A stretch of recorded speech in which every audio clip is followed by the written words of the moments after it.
Maka ia bangkit berdiri, melepaskan jubahnya, dan mengikatkan handuk pada pinggangnya.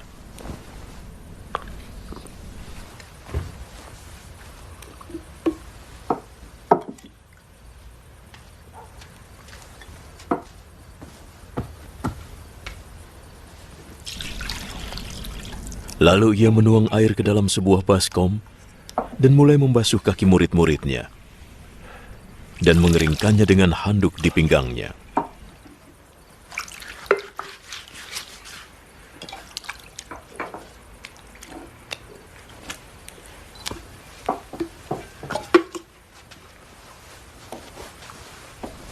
Sampailah ia pada Simon Petrus. Apakah engkau akan membasuh kakiku, Tuhan? Sekarang kamu tidak mengerti yang kulakukan, tapi nanti kamu akan mengerti. Tidak, jangan pernah Tuhan membasuh kakiku. Jika aku tidak membasuhmu, kamu tidak lagi menjadi muridku. Tuhan, kalau begitu jangan hanya membasuh kakiku. Basuhlah tanganku dan juga kepalaku. Yang sudah mandi sudah bersih seluruhnya dan tidak perlu dibersihkan lagi, kecuali kakinya. Semua sudah bersih.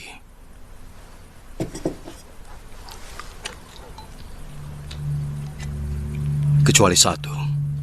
Yesus sudah tahu siapa yang akan mengkhianatinya. Itu sebabnya ia berkata, "Kalian semua sudah bersih, kecuali satu."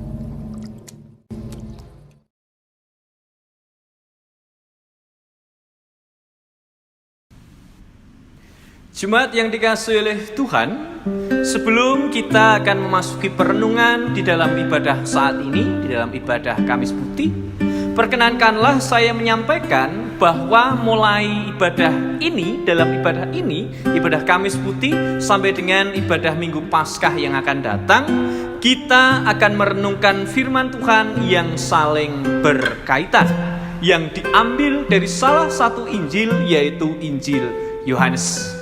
Maka dalam pendahuluan ini, izinkan saya mengawalinya dengan sebuah penjelasan singkat mengenai Injil Yohanes yang akan kita renungkan pada momen-momen ini. Injil Yohanes adalah salah satu Injil yang ada di dalam Alkitab. Dan Injil ini merupakan Injil yang unik. Karena kenapa? Karena memang dalam Injil ini mencatat banyak kisah atau mencatat cerita-cerita pelayanan Tuhan Yesus di daerah Yudea dan di daerah Yerusalem yang tentunya tidak dicatat oleh Injil-Injil yang lain.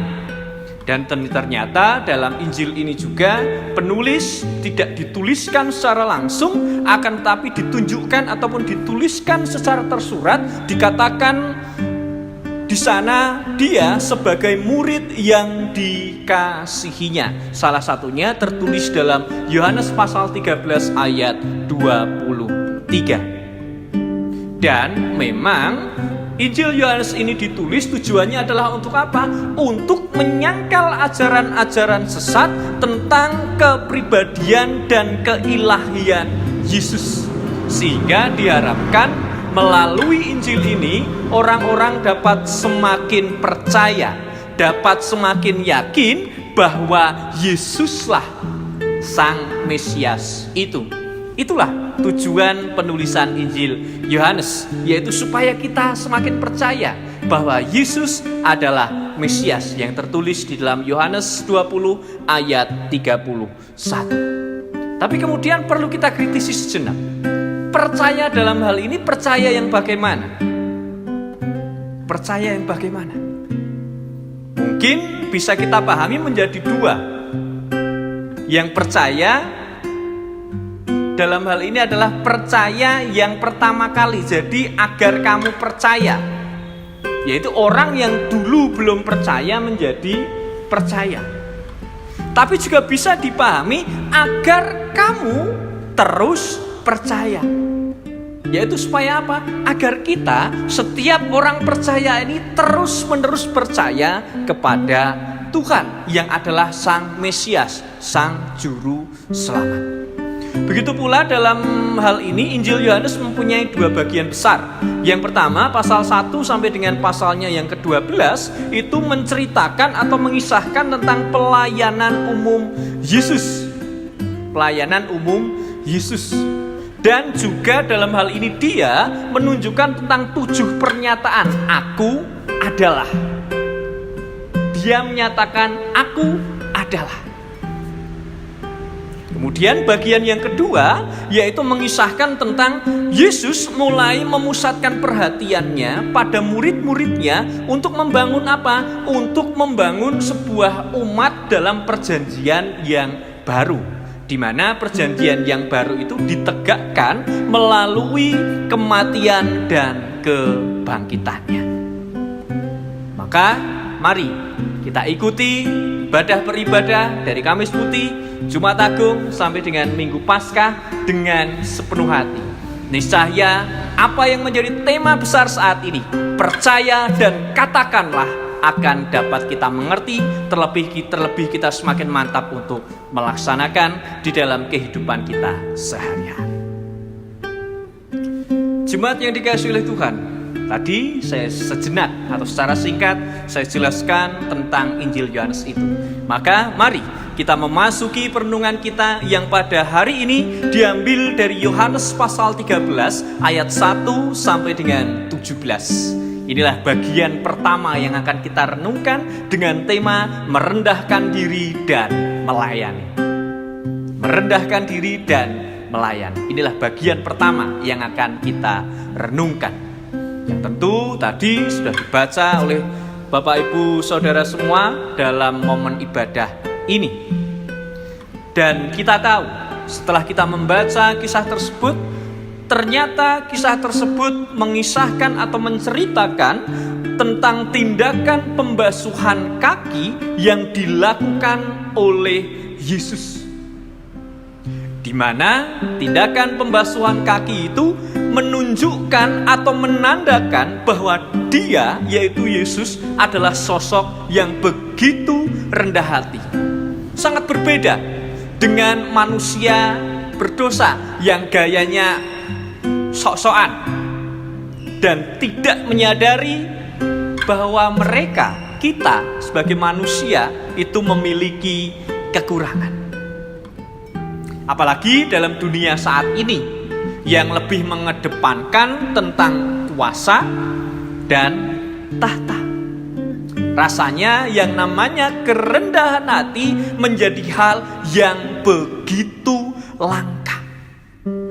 Kalaupun ada, itu mungkin hanya dipandang sebelah mata, dianggap sebagai hal yang tidak normal. Yang ada apa? Keangkuhan, kesombongan, tidak mau ditandingi. Sangat berbeda dengan apa yang ditunjukkan oleh Tuhan Yesus Kristus, bahwa dia bersedia untuk apa? Menjadi seorang hamba yang rendah. Padahal kita tahu dia adalah seorang raja. Jemaat yang dikasihi oleh Tuhan, pasal 13 ini di dalam Injil Yohanes merupakan pasal pertama dari bagian kedua Injil Yohanes, yang dibangun meliputi peristiwa yang memperlihatkan ungkapan kasih dari Allah yang diikuti nubuat penolakan oleh manusia. Yang pertama yaitu tindakan Yesus membasuh kaki para muridnya dalam ayat 1 sampai dengan ayat 17, dan diikuti kemudian oleh nubuat pengkhianatan Yudas dalam ayat 21 sampai dengan ayatnya yang ke-30. Kemudian yang kedua, wejangan untuk saling mengasihi ayat 31 sampai dengan ayatnya yang ke-35, yang kemudian diikuti oleh nubuat penyangkalan Petrus dalam ayat 36 sampai ayatnya yang ke-38. Di sini ternyata penulis Injil Yohanes menghadapkan kepada kita dengan sebuah kenyataan dari pewahyuan Allah yang memberi keselamatan dan bagaimana reaksi manusia atas keselamatan itu sendiri. Dan kita tahu di dalam kisahnya, dalam Yohanes pasal 13, sesudah makan, sang guru yaitu Yesus memakai perlengkapan pelayan lalu membasuh kaki para muridnya. Yang biasanya hal itu dilakukan oleh seorang pelayan. Kita perlu tahu dalam konteks sebelumnya, ternyata ada hubungannya ketika para murid mereka itu memperdebatkan siapakah yang paling terdepan, siapakah yang paling terbesar. Dan disinilah momen yang sangat tepat di mana Tuhan Yesus menunjukkan bahwa perdebatan para murid siapakah yang paling terbesar itu, yang mungkin malah menunjukkan bahwa kerendahan hati itu yang harus dikedepankan. Karena kenapa? Yesus sang guru dalam hal ini malah bersedia mau untuk merendahkan diri dengan membasuh kaki para muridnya. Namun kita tahu dalam kisahnya, saat dibasuh kakinya oleh Yesus, ternyata para murid hanya diam saja ya, mereka hanya melongo begitu saja. Namun berbeda dengan Petrus yang tidak bisa menerima bila sang guru ternyata membasuh kakinya.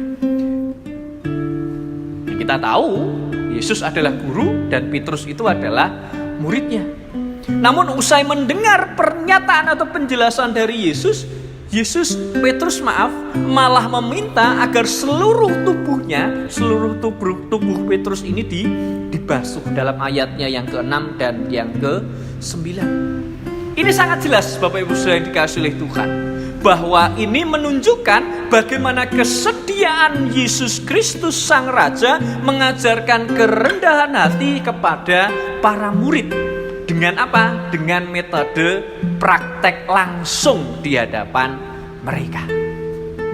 Perlu kita ketahui, apa yang dilakukan oleh Tuhan Yesus itu bukanlah sebuah pencitraan yang hanya ingin bertujuan untuk apa? Mencari massa yang banyak, hanya menunjukkan hal-hal yang baik. Ini bukanlah sebuah pencitraan, karena memang kerendahan hatian yang Yesus tunjukkan itu bukanlah sebuah pertunjukan.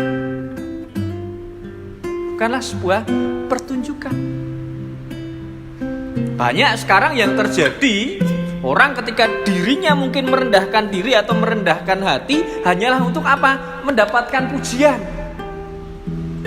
Hanya karena apa? Ingin dipandang bagus atau baik oleh orang lain. Jadi ada motif tertentu, ada motivasi yang sangat buruk di balik perbuatan yang namanya kerendahan hati itu sendiri.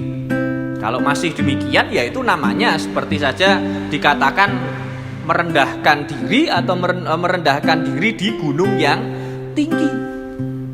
Mengatakan sudah rendah hati, sudah rendah diri, tapi masih apa?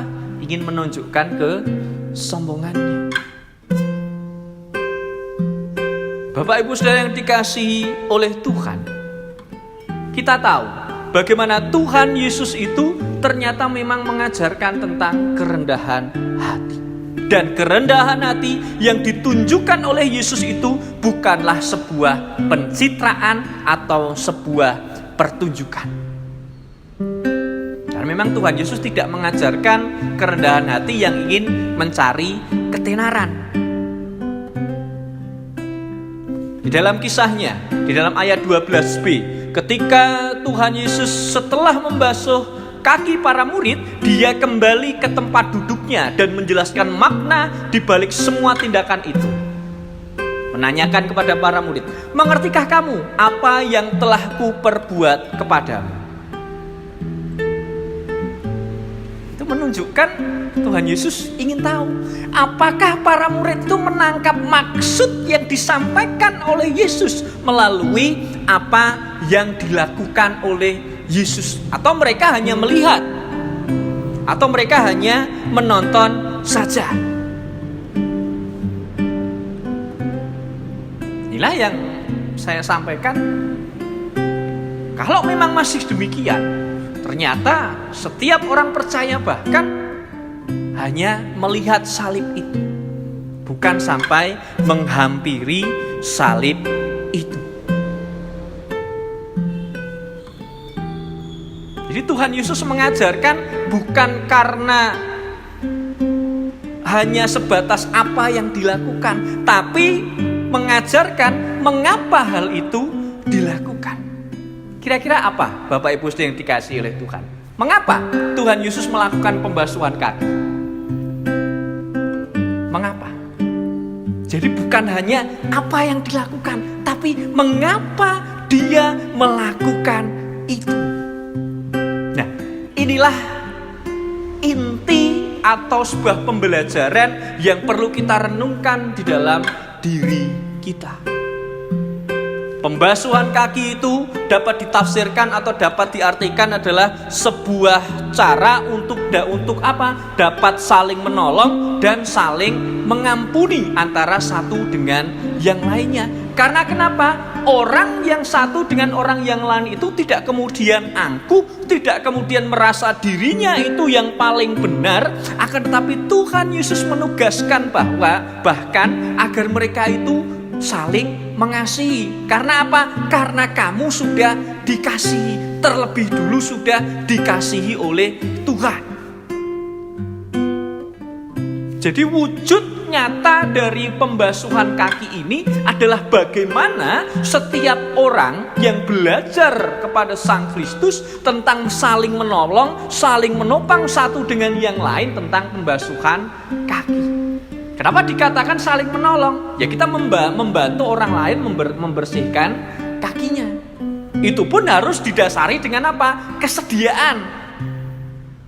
Harus didasari dengan kesediaan untuk mau menolong. Percuma kalau tidak kita dasari dengan kesediaan. Maka dalam hal ini Tuhan Yesus juga mengajarkan bagaimana kesediaannya, yaitu dengan rendah hati untuk menolong orang lain.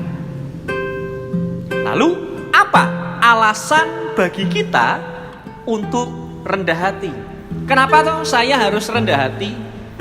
Kenapa toh saya harus tidak boleh sombong? Pertama, Bapak Ibu yang dikasihi oleh Tuhan, kita harus rendah hati karena kita mengakui Dia itu adalah Sang Guru dan Sang Raja. Sang Guru dan Sang Raja. Kenapa? Karena kita mengakui bahwa kita itu hanyalah murid, kita itu hanyalah anak-anak dari Tuhan. Dan juga di dalam bacaan-bacaan di dalam Injil pun juga para murid selalu memanggilnya guru, yang menunjukkan apa? Dia, yaitu Tuhan Yesus Kristus itu adalah yang lebih tinggi daripada kita. Karena apa? Dialah yang maha kuasa. Itu yang pertama. Karena dia adalah guru. Yang kedua, kenapa kita harus merendahkan hati kita atau merendahkan diri kita di hadapan Tuhan? Karena tidak mungkin kita itu dapat melebihi Yesus yang adalah Tuhan yang telah mengutus kita setiap umat manusia untuk menyampaikan setiap kabar kebaikan kepada manusia. Maka dari itu Bapak Ibu Saudara yang dikasihi oleh Tuhan, dalam hal ini kita jangan sampai sok-sokan seperti tadi di awal saya sampaikan. Sok sombong, sok yang paling benar. Karena kenapa? Itu tidak pernah diajarkan oleh Tuhan Yesus Kristus. Yang ketiga, alasan kenapa kita harus rendah hati adalah karena kita akan menerima berkat. Dalam ayatnya yang ke-17 dikatakan, berbahagialah. Berbahagialah, di mana sebenarnya dari bahasa Yunani, dari bahasa aslinya diterjemahkan diberkatilah. Sungguh luar biasa. Tuhan memberkati setiap orang yang setia kepadanya. Tuhan memberkati setiap orang yang tentu hidup di dalam Dia. Jadi apa alasan kita? Kenapa kita harus melayani? Kenapa kita harus rendah hati? Yang pertama adalah karena kita mengakui Dia itu adalah Sang Guru. Dia itu adalah Sang Raja dalam ayat 13 sampai dengan ayatnya yang ke-15. Yang kedua, kita yang mengakui Dia adalah Raja tidak mungkin melebihi Sang Raja itu dalam ayatnya yang ke-16. Dan dalam ayatnya yang terakhir, kalau kita dapat melakukan itu, diberkatilah kita semua.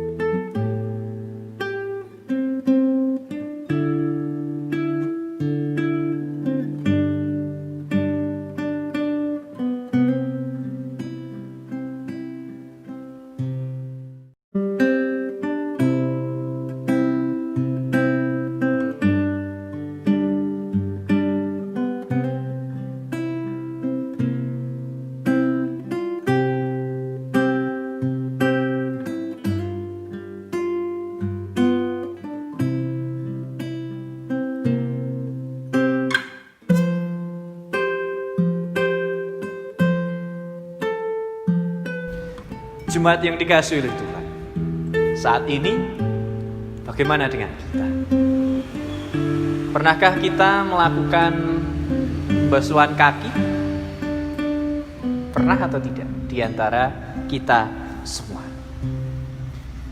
Jika pernah, apakah kita tahu makna atau esensi dari pembasuhan kaki itu sendiri?